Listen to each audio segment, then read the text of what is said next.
Iran's president is underlining a key risk to the ceasefire between his country and the U.S. In a new post minutes ago, he calls the Israeli airstrikes on Hezbollah in Lebanon a flagrant violation of the terms of the truce.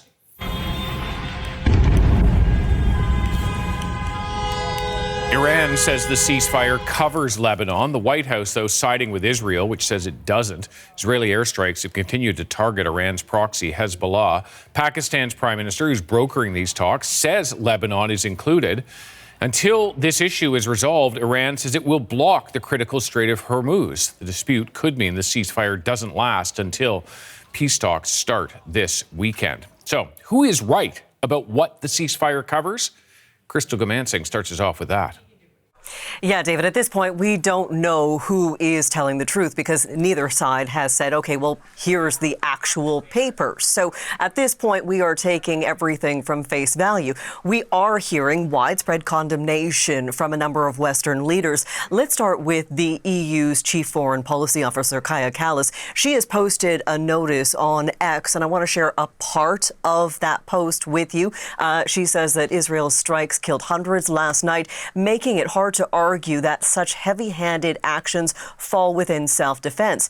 Israeli actions are putting the U.S Iran ceasefire under severe strain. The Iran truce should extend to Lebanon. We are also hearing the foreign secretary in the UK saying that the ceasefire agreement should extend to Lebanon. Similar comments coming from Spain and from France. But right now, we know that Israeli officials are saying no. Lebanon is not covered in this, and yesterday, U.S. Vice President J.D. Vance came out and sided with Israel. Here's what he said.